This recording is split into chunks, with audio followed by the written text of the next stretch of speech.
let's move on to Spark 2022. So for the very first time, Inspire Care 360 is holding a first national conference. This is going to be our first annual conference that we will continue to do, typically in late fall, early winter. It'll typically be in sunny areas. We're starting in Southwest Florida. We may stay there for a couple of years. We may go to other different sunny areas, but it's the most beautiful time to be there. We're looking at the event being really between the 3rd and the 5th with a check-in on the 2nd. And we will only be releasing a total of 100 tickets. Some of them have already been spoken for. Officially, we have early bird for our members only. So non-members have not had a chance to purchase these yet. These still won't come out for another week or so for non-members. But for members, they have an early bird and an early bird price for them, which if you want more information, you'll find a way to get to it to understand what it is. Our theme of Spark 2022 is about people and talent. So unlike some of these, which are, oftentimes, great programs out there that might focus on the finance of your business, it might focus on areas of like the rah-rah, let's create more enrollments. We all believe in all those elements, but part of what we're really trying to focus on here is the secret sauce we believe in the industry is people and talent. So from leadership to change management, to discussing about coaching, to talking about how do you really engage your staff, get the most, really look at how to best recruit, how to reduce turnover. That's what this conference is going to focus on. And it is for owners and operators. So why attend? It's an intimate event with owners and executive level operators that are being invited. This is not an event for, low level or entry level directors.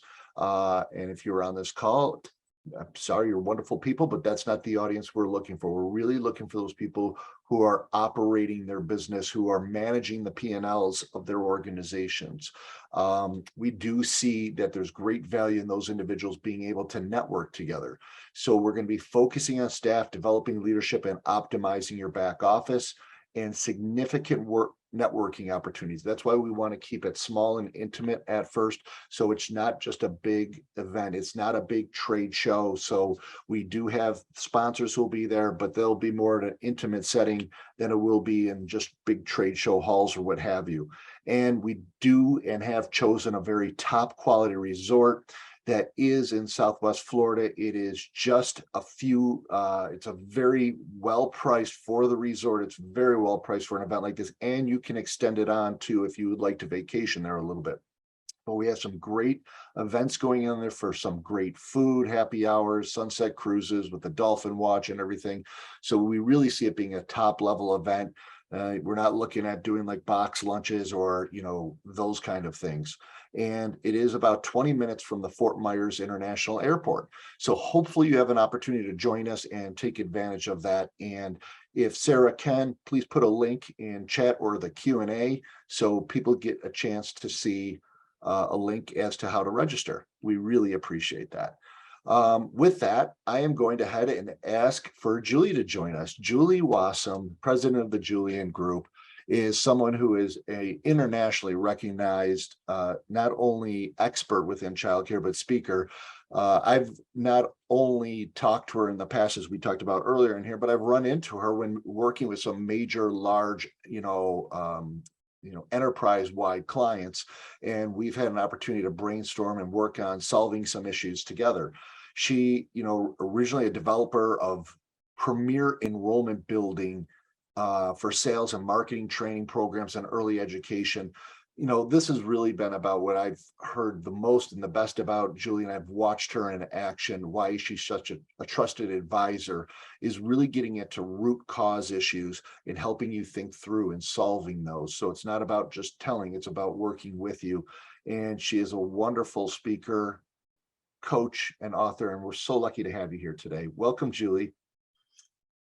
Thank you so much, Tony. My goodness, what a wonderful introduction. I really appreciate that.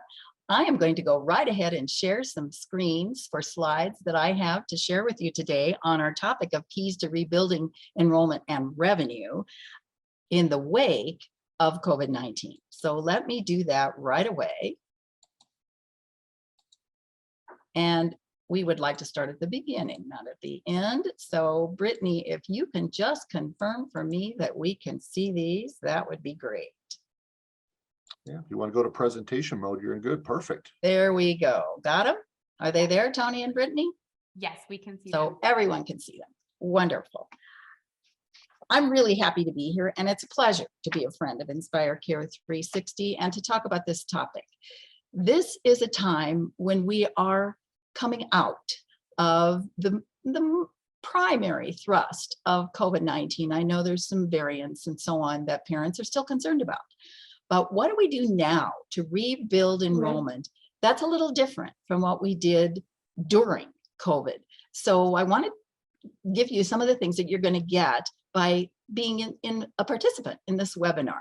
First of all, we'll talk about some key business model changes that enrollment depends upon in early care and education organizations that are successfully rebuilding. You really need to take these steps to look at your business model and change it even a little more than you might have during COVID. What can you do differently? As Tony said, I like to talk about the practical things that people can really do that get down to the root issues. So what are actions you can take today in your school, within your control, to help build that enrollment back up to where you want it, whether it's pre-COVID levels or something even better? These things we'll touch on are family outreach and communications, defining very clearly and marketing your what I call your BCAs, which is basic competitive advantages from the parent's perspective, and also recovering existing families. I call them COVID dropouts, maybe those who loved you during COVID, maybe even flexed with you a little bit during the pandemic, but they didn't re-enroll. So you want to think about, how can I recover those families who either enrolled then but not now, or are new prospects? And we want to learn how to do it more with contactless engagement, and you'll see why that's important in a moment. Then I also love to share success stories of what's working in schools that are clients of mine and some others who've just shared with me. They're gaining enrollment, and what are some of the little things they're doing that are making a difference? So those are the success stories. Before I really start with the most important business model change, I do want to acknowledge that I've been in this industry a long time, and I know that you have incredible challenges now. As parents come back, they're anxious, they're demanding.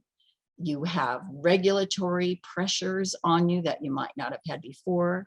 As we all know, there's a huge issue throughout the industry in quality staff recruitment and retention. And fortunately, you have resources like those offered by Tony and the whole team at IC360 to be able to help you with that, and other experts in the field as well. So take advantage of that. I know you can't enroll a room when you don't have staff. So even if you have eager to enroll parents. So I do recognize the challenge in that. All of this is a lot of pressure on you, and can you sustain it? So what I want you to think about first is kind of change the paradigm of your thinking and think about, what are the opportunities in this? What's really important to do is see the opportunities, then seize them, grasp them and use them to help you rebuild successfully. Now, all of that requires change. The parents have changed and you must change. And I like to say that no one really likes a change except a wet baby. So some of these may not be so comfortable, but they are things you can do with your team. So let's look at that key marketing change, which is, of course, the first one, and that is your business model. In our industry for many, many years, we've always said our business model is child-centric, and it truly is and still should be in delivery. But when we're thinking about generating inquiries and converting those inquiries into enrollments and keeping them, retaining them, and generating the referrals and positive reviews from those happy parents that are so important today, and getting more new prospects, we have to think in a more customer or parent-centric model, even more so than we did during COVID. I like to say that the parent is the customer. The child is the customer's customer. So let's try to think about in your business model how you approach them differently today. The thing I've always said, and it's kind of my mantra, people tell me I should have a t-shirt with this saying on it, and that is think in the prospect's perspective, because their perception of you will influence their decisions to inquire, to enroll, and to stay. Theirs, not yours, are what really matter. So it's so important for you to know what you have, but to think in the prospect's perspective and how you approach them. Customers must be known. You must know them. And by that, I mean, I like to say, know me or know me. So I'm going to share with you just a collection of statistics I've gotten from a variety of research sources on millennials, which are your primary target audience for most of you, I believe. Just in general, some of the things that they want and do, and then we'll look at some of the things that they expect from their early care and education services. Now, these are going to be important for you to remember as you try to think in the prospect's perspective and we move on to actions that you can take. So millennials are 25 to 40 years old now. There are about 80 million of them, and 90% of all new parents fall in this category. It's interesting. I have a daughter in her 30s, and they just had their first child. My other daughter's in her mid-30s, and they have children. So, you know, they fall right into this. This group is the most educated in history, and I'm talking about their early care and education investigations, as well as some of the other educational levels they have reached. That means they have high expectations and very limited patience. Now, if they like you or what they call a brand in marketing, they do develop strong brand loyalty. So you can get to that point where you retain them and they wouldn't think of going anywhere else. But you have to think in their perspective to do it. 92% have smartphones, 25% look at their phones 100 times a day, and they use their phone for research. In other words, KBYG, that's what they call it. That means know before you go. That's what that acronym is for. So they investigate a lot and look at reviews and talk to people and look online, and they want to know before they go to come and see you or take the next steps to register and enroll.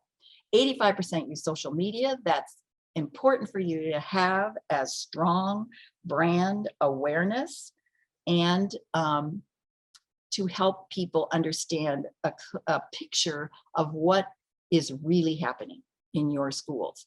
72% prefer text. They will do a phone appointment. 95% read text messages within 3 minutes of receipt.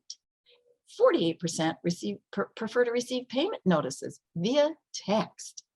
So, you know, there was a quote in one of these research pieces that said they love their phones, they just don't like to talk on them. However, I find in early care and education, with such an important feelings-based emotional decision, they will talk to you on the phone in the enrollment building process. So let's look at some of the things they expect. Hey, Julie. Yes. Before you get going there, I have a quick question for you. Sure. I think we have sort of seen this coming, that this generation really prefers communicating through text, as you just said. They love their phones. They just don't want to talk on them. That's correct. They will have a conversation with you, unlike other services, but they prefer text, Tony. And I know for a fact that there are some technologies and providers out there that do start to allow lead generation from texting and stuff like that. What do you think is a solid first step if a school currently doesn't accept text messaging? Do you have any thoughts for them as to, you know, for tours, for communicating with prospective parents when it comes to text? Have you had any thoughts on, you know, how to start to leverage text a bit? Well, I do have two thoughts on that. One, we'll get to when I give them some tips, this whole group, all of you, thank you for being here, on what's important on your website and some contactless engagement where you can actually get to what their preference is. Is it email? Is it text? You can do that on lead forms. You can do it in your website so that you can keep that flow, the sales flow really going from a prospect to an enrollment, kind of easing them into comfort with using text. And so as an early care and education business, it's very important for you to look at what are the avenues where text is available through technology you might have, like in a CRM program, or ask your prospects. I always believe in asking. I say, ask, always ask. Is that their preferred form of communication? And then they give you permission to text. So hopefully that answers your question, Tony. Absolutely, it does. Okay, let's look at what else they expect though. What do they expect from their early care and education experience? They expect it to be more than just a service. They want it to be a learning path for their child to an advantage as they get into elementary school and beyond. And they want maximum value for the investment. And they want you to show them how they're going to get that. They'd like non-traditional hours, especially coming out of COVID, when so many of them have changed their own working hours and locations. They like a variety of payment options. 21% have never written a check. I don't know if either of my daughters even own a checkbook. 60% do not carry cash. They use credit and debit cards. And 43%, I think it's even a little higher than that, use online banking. In other words, online bill pay, mobile pay, parent portals. So what's that mean for you? Start to think about what are our target audience families wanting and how can we provide that? I call this scenario planning, and we'll talk about that a little bit later. So the huge is to communicate the way they communicate. And that's what you were talking about, I think, Tony. They want information electronically, not on paper. Really evaluate, is that print newsletter the way they want to get it? Probably not anymore. So that has changed. They also want you to communicate by engaging with them a lot during the process of the inquiry through to actual registration. I'm thinking, who was it? I think it might have been Child Care CRM found that prospective families are 7 times.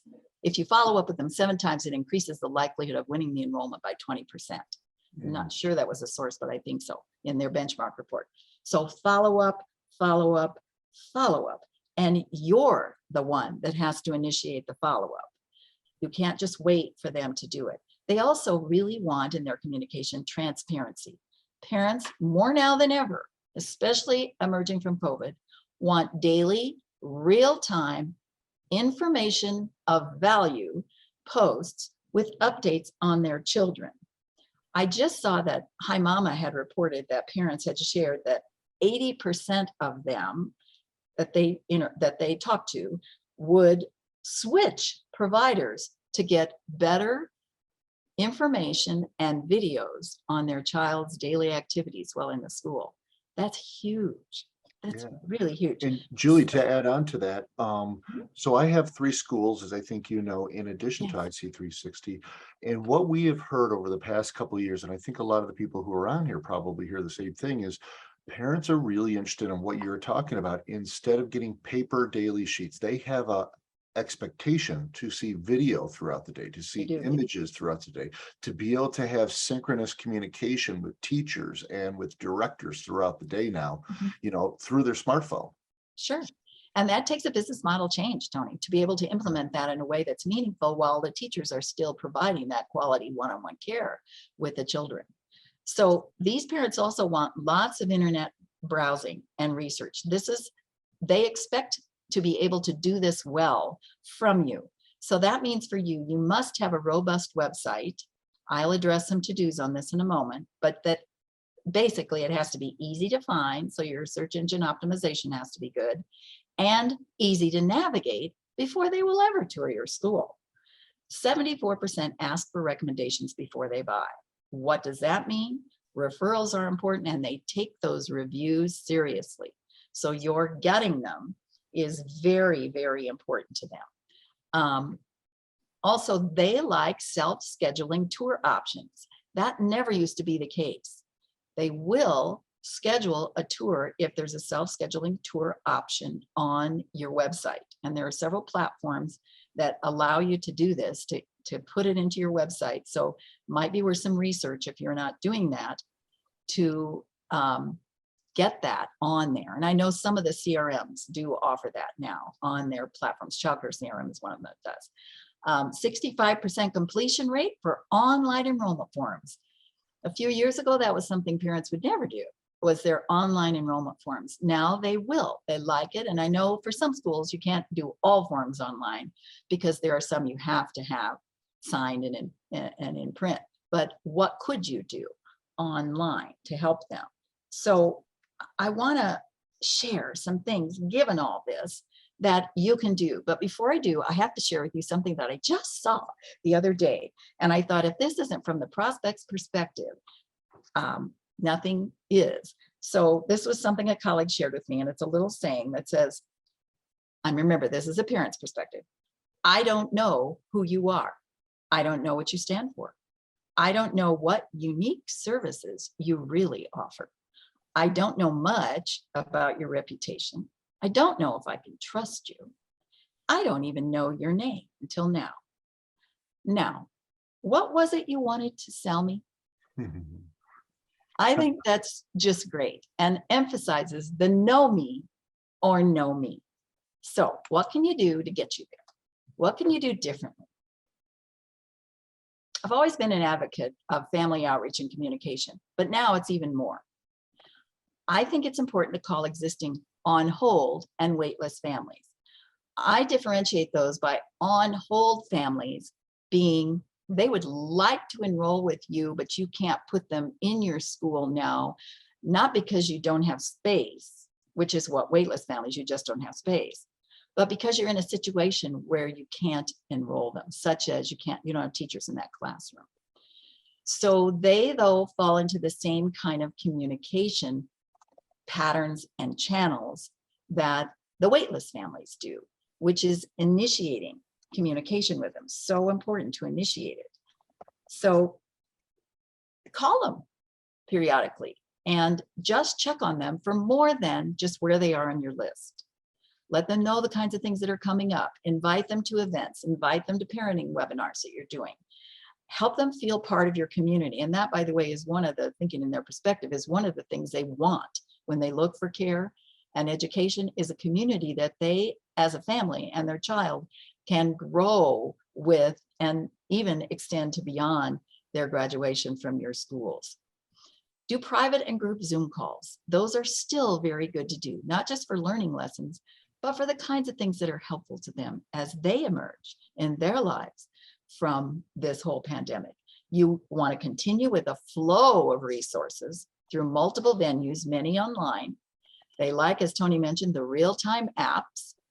I also want to share a little success story with you. Some schools do what's called porch pickups.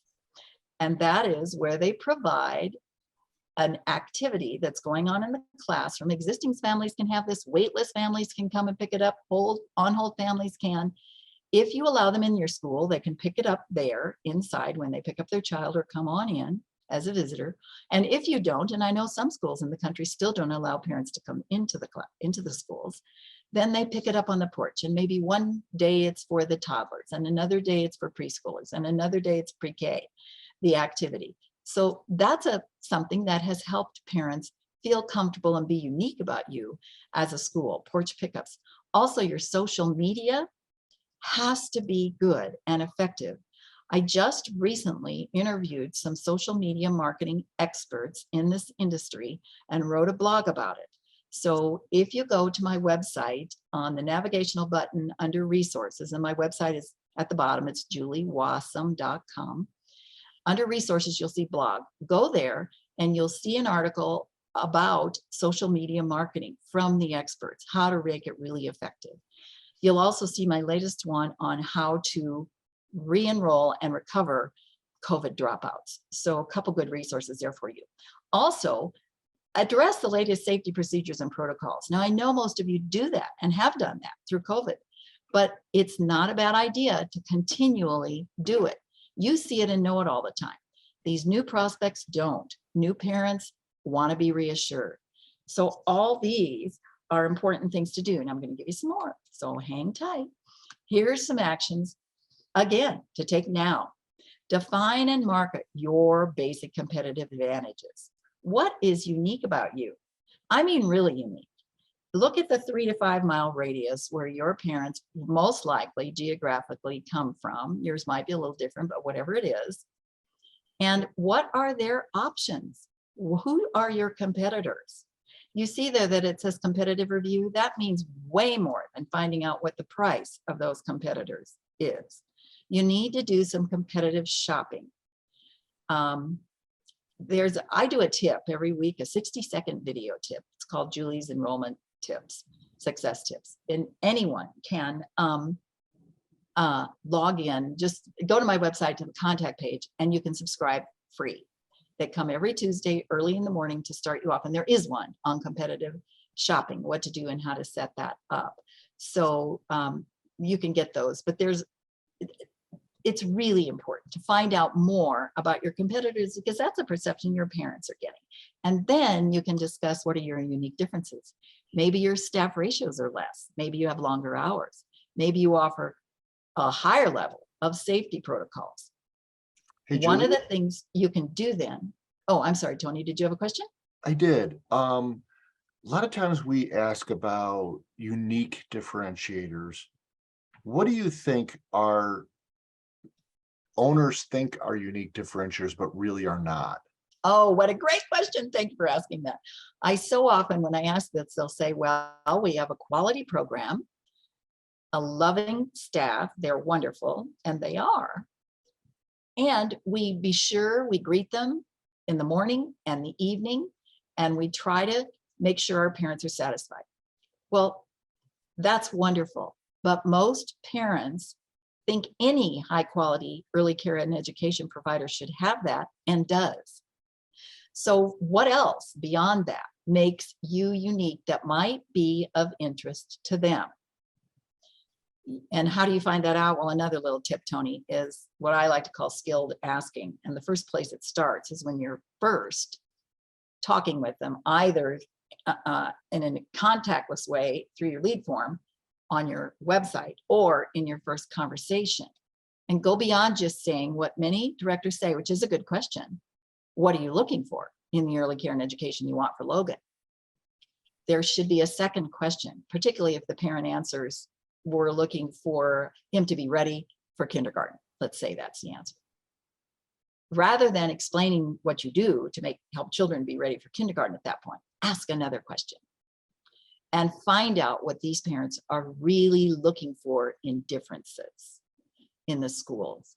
And that can be a question, an open question, such as what skills would you like them to have? What do you feel he needs for kindergarten? What do you feel he already has for kindergarten and you want expanded upon? So you see what I mean? You really, as you said, Tony, dive deep to find out what it is. Now, one of the ways that you can show what some of your unique differences are is by what I like to call documentation of differences. And that is a one sheet, a very simple, short sheet. I'm going to show you an example of one where you explain how you kind of go above and beyond. This is from one of my clients, KLA Schools, who has said one of the many unique differences you will find at KLA Schools of Brickell is our safety protocols.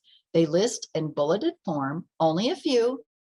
This is not a long sheet. Remember, they look at everything really fast, the parents. And at the bottom, what I really like in this is that they also put, when we worked on this, we made sure we put in benefits. In other words, at KLA Schools, you can be assured your child will get these things, not what we provide. The child will be in the safest learning environment, will receive continual guidance on adhering to personal hygiene, and will participate in daily health procedures during drop-off and pickup. Some of those things have eased. You can change these as time goes on and you're applying new ones. But you see how this tells the parent from their perspective what they're getting. Where do you use these? You can put them in your social media. You can put them on your website. You can send them out with communications that you send to parents on a regular basis. You can link to them in your email signatures. There are all sorts of ways. Remember, multiple venues is really important. for this kind of communication. So a few other things, and this is a biggie. And I want to make sure I give you time, Tony, because I know you have a couple other comments. So this action that you can take on that's in your control can really help you with the investigation stage that parents go through. They go through investigation, consideration, and decision. And remember, they want to know before they go. So in the investigation stage, make sure your website engages them and incents action. In the many years I've been in this industry, helping companies all over the world build and retain enrollment, in websites, I see something consistent, and that is that they are often good educational online tools, kind of an online brochure, really. They are not as good at engaging the prospect to take action to inquire or set up a tour. So what your site has to have, take a hard look at it, maybe a third party look at it even, have somebody else look at it. It has to have easy navigation. They have to be able to find everything they want to know fast. Use video on your homepage and throughout your site. I want to share a couple statistics with you real quick that I got from my videographer who's done all my videos, and she's wonderful and does a lot of research on this. And she said, here's some staggering statistics, Julie, to speak to the power of using video. A website with a video is 53 times more likely to land on page 1 in a Google search. That's awesome. Adding videos to your emails also, this is a little aside, can increase click rates by 300%. Thus, my tips are videos, okay? Keep these videos on your website short. A 30-second video has a 10% dropout rate by the end, and a 2-minute video loses half the audience by the end. So the shorter they are, the better. If you have lots to say, do a series of short videos and be sure you put them on your homepage with a summary of what they're going to be able to get from investigating your website and what you offer that they can take advantage of if they investigate further and register with you. This can be 90 seconds. That's kind of maximum impact. Beyond that, it's too long. So I'll show you an example of that in a moment of someone who does that. But they also, on your website, need quick access to COVID protocols. Remember, they're still anxious. They're still worried. The kids below 5 aren't vaccinated. They're worried. And it needs lots of ways for contactless engagement. Do you have a tour scheduler on there to schedule a center visitor tour? Your lead form personalization. And by that, I mean on your lead form, ask them, how do they want you to contact them? Do they just want information, or do they want to set up a visit or a call from you? Remember, they don't like to talk on their phones, but they will when it's about their child and enrolling in your school. If you have a box on your lead form, don't just put questions or comments. Put a lead sentence on that that says something like, tell us more about your family, or what are your primary interests and concerns about finding the best early care and education for your family. I've been saying that for years, but it's even more important now. And if you are set up to do some registration forms online, have a place where they can do that. Now take a peek. This is just an example of a homepage of a school. This is the Early Childhood Center at the JCC in Boulder, Colorado. And I want you to notice on the top line, that's for the whole JCC. And early childhood is very easy to spot. And sometimes it gets buried in education and other things, but this is very easy to spot. So this is the landing page when you click on that second button from the left at the top that says early childhood. Now, you see how short this is? Not a lot of content, easy to see on a mobile, on a desktop. And note the videos. Their web page includes videos that communicate their tagline. When we worked on this tagline, they came up with creating community, living values, awakening minds. Way too long to talk about in a video on the homepage, all 3 of them. So they did short ones. Each video is on each part of their tagline. What a great idea. You also notice that they have several places to engage the parents in the next step they want them to take, which is to schedule a visit. There is a button, a navigational button. There is also just a link, contact us to learn more, or there's an email link to their educational admissions person. Also note on the left, because you're not giving them much information on this homepage, there are quick links to other things, maybe the expertise to suggest a program to them. Also, you could take a virtual tour. So there's a link for that. If you're new to the area, this is in Boulder, Colorado, as I mentioned, and I'm from Colorado. So I know there's lots when you're new to Colorado to learn. And they have tips there for parents who are new to Boulder. So this site, this is a single school in a big JCC. It's a big school, but they have taken advantage and they're constantly updating their site. As you can tell, this one was from several months ago, but that's another thing to do is regularly, at least quarterly, every half year, never go more than a year without looking at your site and really updating it. Okay, let's go back to a couple more things that I want to share with you what's working. And I promise, Tony, I will give you time. Okay. No worries. Okay. These are some things that are working for schools. I've shared several success stories with you, but scenario planning is what I learned from a school. They do.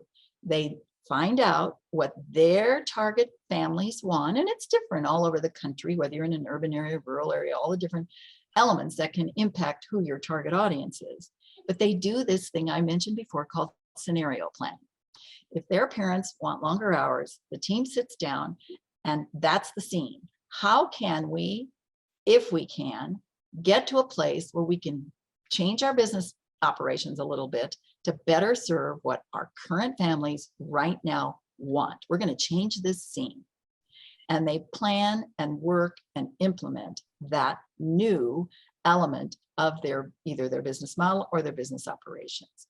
And remember, this is all focused around the enrollment piece, the generating of increase, which of course is marketing, the enrollment conversion, which is sales, and the retention.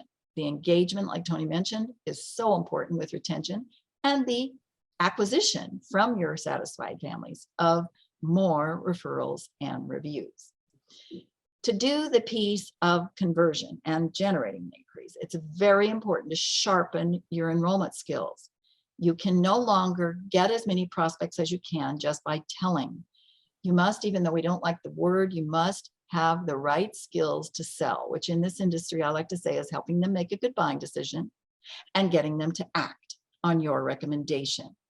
So to do that, get good training in enrollment skills. There are a lot of places you can get it. I do a lot of online and in-person training, and I have a wonderful tool that schools can use. That's videos, that's online for them. It's called the Enrollment Accelerator Video Training Program.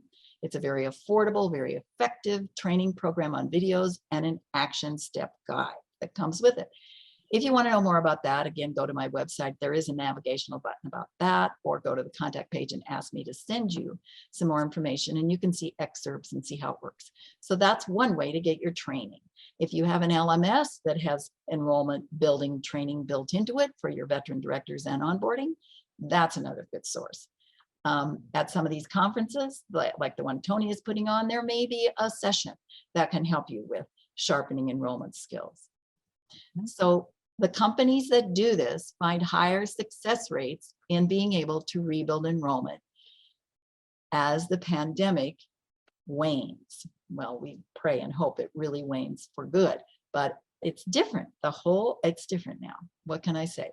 A lot of the skills are the same, but it's mostly the personalization, finding out what they need and being able to help them get there and make that good buying decision. And last is investigate. If you're not using a customer relationship management system, a CRM system, I strongly recommend. Remember those 7 follow-ups that give you a much higher percentage of enrollment conversion?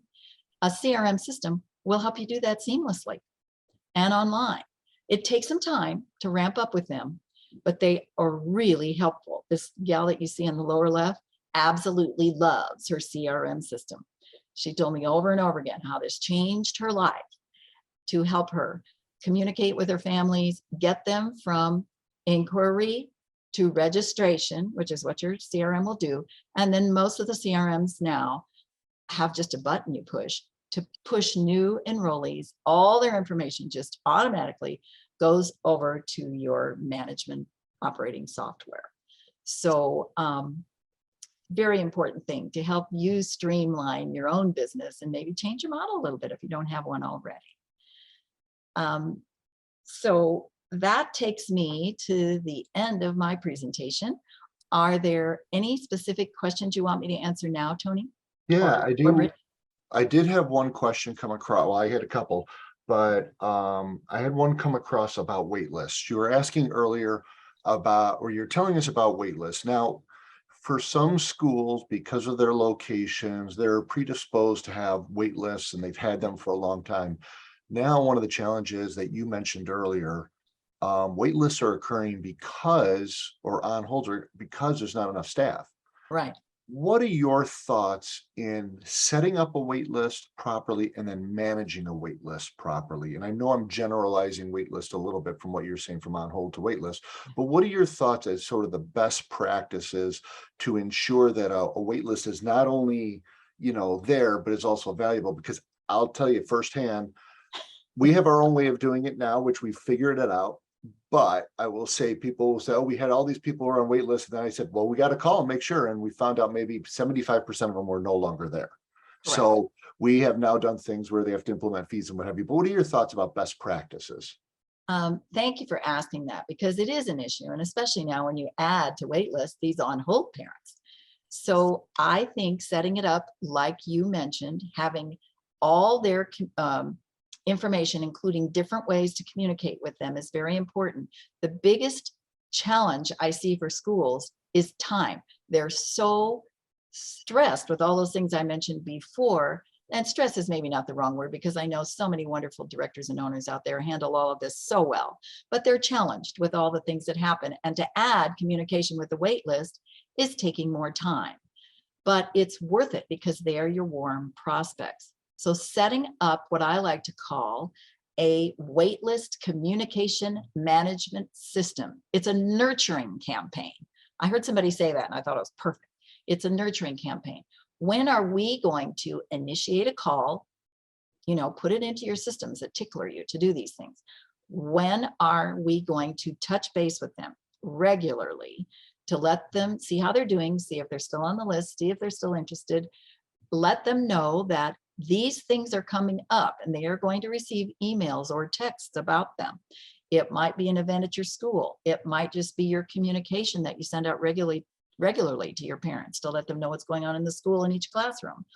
It might be about an upcoming registration for a parenting webinar that they might be interested in. In other words, pull them into your community through your own initiation of regular communications and keep that flow going. I like to say, communicate with them until they tell you not to. Mm-hmm. And if they tell you not to, of course, respect that. But one thing that a lot of those parents like is to talk to another family who is enrolled in the school. And that's where using your parent ambassadors can be very helpful. If they give you permission for a parent ambassador to contact them, don't just give them the parent ambassador's number, because they won't contact them. Well, some will, but a low percentage. If they give you permission for the parent ambassador to contact them, and you have these parent ambassadors who are your marketing partners in your satisfied parent group, who will reach out to them and tell them what it's like to really be an enrolled parent at that school and to hang in there, because this is the place to be. That can give you miles of help in getting that parent to feel comfortable about enrolling when there's a space for them. So that's another tip. That's absolutely wonderful. There was a comment that I want to make, but I didn't want to stop your flow because you were spot on with so many of the things you were just talking about. One area that I know that we've done in our schools that we were pretty successful, I just wanted to share with the group, is to find those unique differentiators like Julie was talking about, which I'm so in line with her on that Oftentimes we say, oh, we have wonderful teachers. Well, everybody says they have wonderful teachers. We have wonderful security. Well, everybody, so one of the areas that we've done though is after someone has come on board with us where they were at a different school, we've asked them, why did you select us? Oh, What yes. made the difference? Mhm. And because I think we all have the forest for the trees. We're in the middle of the forest. Sometimes we don't even see what our uniqueness is, but others do see it. So Mhm. there's value in talking to your parents, as well as your staff, by the way, as to why they choose to be with you. You know, Exactly. There's a great lead in to that that makes it a little more comfortable because sure. some directors are a little uncomfortable asking that. And I can see your point. Just start with the words, by the way. We're Yeah, so happy to have you. And by the way, what was it that made you choose us? that's awesome. I love Yeah. that. And you can even say, what are the top two things that made you choose us? Get more than one if you can. And you'll start to see patterns. And then that's the kind of thing you promote as unique difference. Well, thank you so much, Julie. I have put in the chat a contact form for Julie. If you have her website there. You also have for Julie a contact sheet that you can fill out so you can tell her your level of interest. And I know for a fact that she will gladly pick up the phone and reach out to you and be in Or text. communications with you, or text for that matter. I Yeah. don't know if I have the purview of having her text yet, but maybe one day soon. If they I, want me to, I'll text them exactly. or email. Yeah. That's absolutely wonderful. So Julie, if you have any other questions, folks, please put them into the Q&A. I'm going to go through a few other items right now that deal with IC360, but any of your questions that go in the Q&A, we're going to streamline them right to Julie so she can get those answered for you. So thank you so much, Julie, for your great informative on enrollments. And it is a changing time. I will tell you the difference between 5 years ago and how prospective parents came to us as to now is uniquely different. There are different requests, there are different needs. There is, like you said, that everything to be electronic. So it Yes, is a big deal. absolutely. And thank you for having me. And Well, it's a pleasure to work with you and IC 360 and Brittany and Sarah and your whole team. So thank you. well, thank you so much. And I'm going to tell you, everybody out there, if you haven't seen it before, IC360, what do? It falls into these three buckets. We help you engage your staff and your families. We help you grow in some of the things that Julie was talking about, where she does the consulting side. We actually have the rubber meet the road a little bit and then optimize. So from your onboarding training, making your parent handbook electric so it can be sent out, same with your family handbooks, being able to deliver professional development. We have professional development, how to conduct tours, what are the best ways to conduct tours, how to make sure that your entire school demonstrates your brand, as well as healthcare solutions. We also help you go through a brand assessment as to what is your reputation in the marketplace. And then the such important thing that Julie was talking about SEO, which is really not only just to get to your website, but it's for every one of your different programs. If you have an outstanding school age program and people are going to put in school age, they're not going to be just looking for a childcare school. They're going to say for school age. So do you actually pop up when they're looking for you? That's what SEO is all about. And then reputation management, which is absolutely critical. That is, how does your star ratings look on your websites? Do you have what you really want to exude out there in the social community that says, hey, this is what we're all about? Or do other people have control of your reputation? So it's about you staying in control. And then finally, you work so hard to bring in your revenue, but are you optimized? Do you get the most out of that revenue? We help you with making sure that you have the right kind of KPIs and how you focus on those key performance indicators so you can be as profitable as possible. And then having the savings group that is second to nothing to give you up to 50% off on food, office, school, janitorial, capital goods, services. That's all underneath IC360. Again, you heard about Spark coming up. I did put into the chat. Hopefully you're able to see it, but I'm also going to put up a QR code here that we do have a QR code. This is where you can register for Spark. So if you took your phone out right now and actually took a picture of this, you would actually be able to go and learn more about Spark 2020 and the benefits for you, as well as the registration for you. And then the very last one is really about, if you wanted to know about IC360, we have a last QR code for that one. So We are trying to, as Julie said, we're putting in more technology into where our areas are, and we are trying to do our very best to communicate with you in the easiest and simplest way. But again, snail mail is perfectly fine. A phone call is fine. We will, like Julie will answer her phone. We will answer our phone. Don't be afraid. We are there to help, kind of thing. So, Julie, I want to thank you greatly. It's been a wonderful presentation. It's always wonderful to see your smiling face. We just love to be, a partner with you in the sense of making sure that people are aware of what you and the wonderful things that you do. So thank you again for participating with us. And from Tony D'Agostino here with Inspire Care 360, we'd like to thank you all for joining our executive webinar pop-up series. We will be having another one in September in the near future. So in a couple weeks, start looking for those registration requests to be part of that webinar. And if you want to learn about Spark 2022, here you go. You can QR code it. So everybody, thank you very much. Have a wonderful day. Thank you, Julie. And bye, everybody.